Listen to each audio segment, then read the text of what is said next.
We have some brand new leaks for Hogwarts Legacy to discuss today, but before you get your hopes up too much, I think it's pretty likely these leaks are fake, and I'll explain why.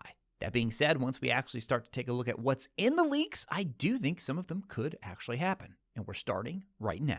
People of the internet's RetroRaconteur here. If we're meeting for the first time, I'm just a dad who loves games and the stories they tell. We post videos every week here on YouTube and also stream over on Twitch, which I'm happy to announce, guys. Monday, January 4th, the Twitch streams are coming back. Make sure you follow twitch.tv/RetroRaconteur. We're going to be streaming Harry Potter and the Sorcerer's Stone, the PC version. So as fans of Hogwarts Legacy, you guys know we've been looking for any new bits of information about the game since things have been pretty much dead in terms of new things since the trailer. Now, there was a recent leak posted over on the Harry Potter Games subreddit that, honestly, I wouldn't even normally bring this up because of how unlikely I think it is to be legitimate. It's one of those classic, my brother's uncle's wife's cousin works at WB and heard this, but I thought, you know what, let's just take a look at what they're saying and see if these supposed leaks are things we could actually see happening. Now, if you're new to the channel and want to keep up with all the latest Hogwarts Legacy news, when we have it that is, as well as theories and speculation, then be sure to subscribe to the channel and don't forget to ring the notification bell so you won't miss any new videos. All right, now as far as this leak goes, I'll include a link to it in the description below so you guys can go and read it all for yourselves if you want, but I'm going to break it down right here for you. The title of the post, which is actually from a specific subreddit called Gaming Leaks and Rumors, which was cross-posted over on the Harry Potter Games subreddit, but the title is Hogwarts Legacy is like Bully with magic. Now, a lot of you out there probably remember Bully from Rockstar, and a lot of folks talking about Hogwarts Legacy have brought up Bully as a game that it could possibly draw some inspiration from. Now, as far as what the leak actually says, let's just go through these one by one, and we'll talk about what we think of each one here. So first point here, fall 2021, which, okay, nothing too crazy here. Could definitely see that. The next one, full character customization. Now, the early leaks that were pretty heavily legitimate leaks, I think it's just about confirmed they were legitimate at this point, but those early leaks actually showed a character creator. I'll throw up a screenshot of it here. And we also know Avalanche is really playing up this idea of character choice and you being able to choose your path in the game. So I don't think this is a shock at all, full character customization. Like, what does that even mean, full character customization? Of course, you're going to be able to create your own character. We already know that. They've said that. Now, here's where it starts to get a little bit juicy. True next-generation destruction technology. They have a lore reason with magic for how areas you destroyed are repaired when you next go to these areas. True next-generation destruction technology. Like, what does that really mean? I mean, I think they could be pulling this from the fact that in the trailer, we sort of see this area, I'll pull it up right here, of this bridge kind of reconstructing. So that could be an extension, possibly, of what they're talking about there. Now, a lot of us have talked about the idea of exploring secret passages and things like that in the castle, so I think this would be great if it makes it in. Being able to destroy parts of a room that maybe unlock something, or we've seen quite a few areas that look like a cave in the trailer. So if there's a lot of destruction involved as spells are being cast and flying around, then I think that would really help with the immersion in the game. And again, this seems fairly plausible to me. Next point, tons of classes with mini-games which improve your skills, stats, wizarding level, etc. Okay, classes with mini-games. Let's start there first because we've seen this in pretty much all the Harry Potter games. So we know there's going to be classes. We know there will likely be some form of mini-game. There's got to be something you do in those classes, right, that are going to improve your stats, your level, all that stuff. So again, I don't think anything there is too outlandish. The part that is going to raise some eyebrows, though, is where it says tons of classes. So, I mean, I wouldn't even describe every class at Hogwarts as being tons of classes. So maybe it just means that you're going to be able to go to quite a few multiple sessions. I could see that. Next point here, full house system.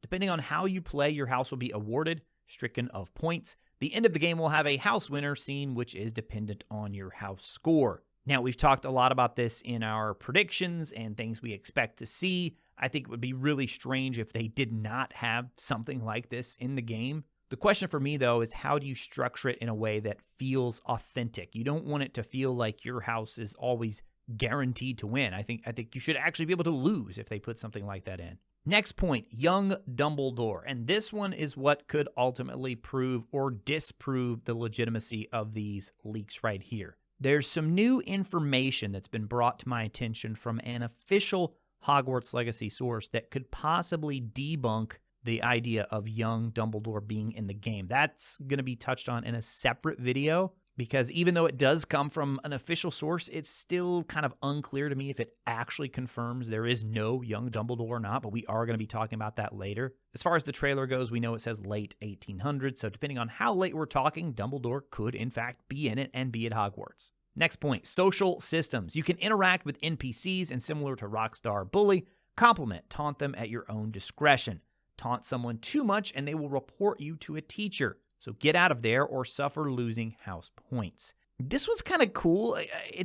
I guess they're starting to branch out a little bit more and taking a little bit of a risk here. I don't know that there's anything too outlandish. Of course, you're going to be able to interact with NPCs. That would just be quite bizarre if you couldn't in an open world action RPG. And Bully is one of those games that not only gets brought up in this leaks, but gets brought up in other conversations about Hogwarts Legacy. I think it only makes sense that they look to Bully for some guidance on this game because of the fact that it was set in a school and it was open world. Of course, it's a much older game that was limited by the technology they had at the time. We certainly have a lot more technology at our disposal now, so they can do a lot more, I would say. But it wouldn't surprise me at all if we see elements that are heavily inspired by Bully in Hogwarts Legacy. This idea of taunting someone too much and they will report you to a teacher, though, that kind of cracks me up. I hope we have Peeves in this game. We know the movies cut him out.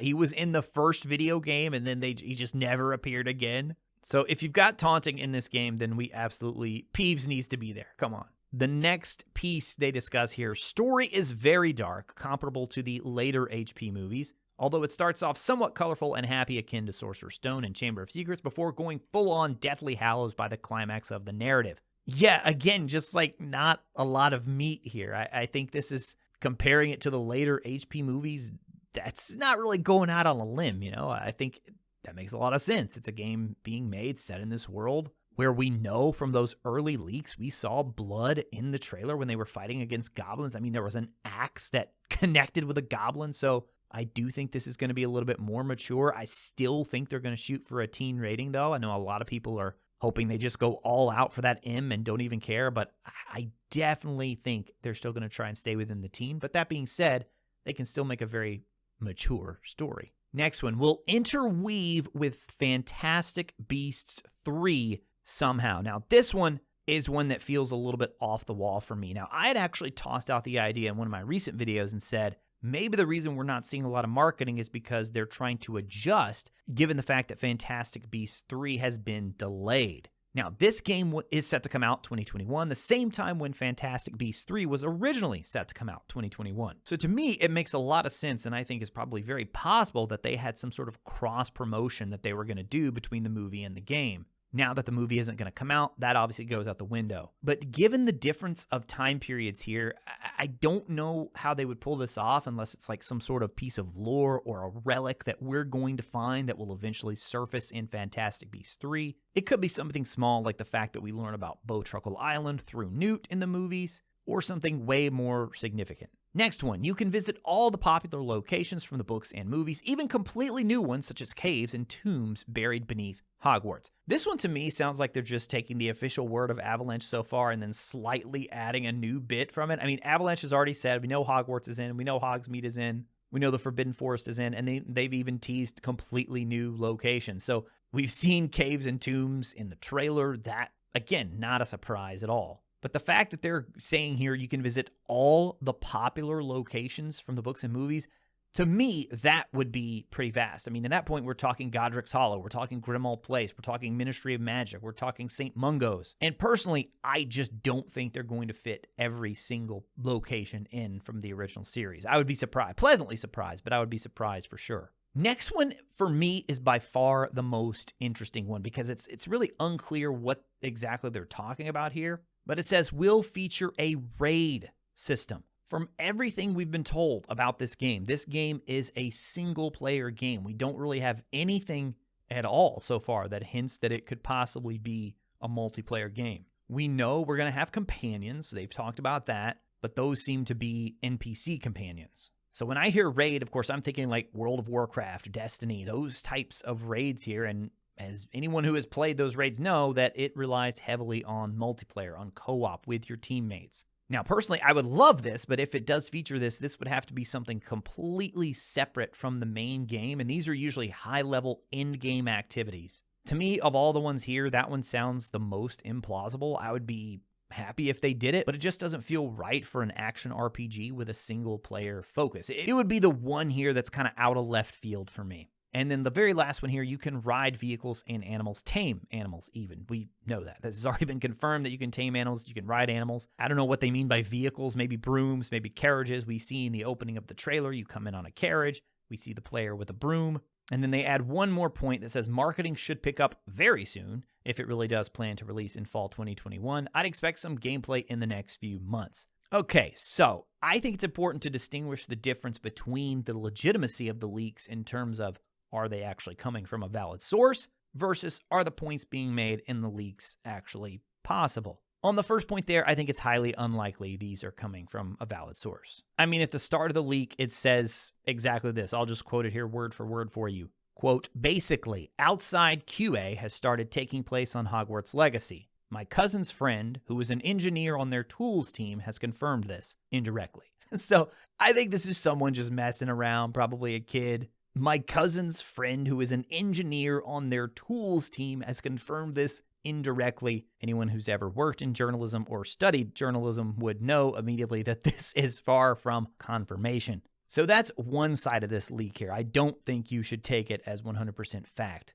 But I do think it's kind of fun to look at the points being made and see how plausible they are. And as I read through them there, you guys, I'm curious to see what you think. I don't think any of them are all that outlandish with the exception of the raid one. Everything else to me sounds like it makes perfect sense. A lot of it has actually been confirmed already. So until we get actual new concrete information from WB, from Avalanche on this, we're really just left for theories and speculation right now. So stay tuned for our follow-up video this week. We're going to talk about that bit of information I teased earlier about the possibility of young Dumbledore being officially confirmed not to be in the game. We'll talk about that some later in the week. As always, guys, thank you all so much for watching. I'll talk to you again soon.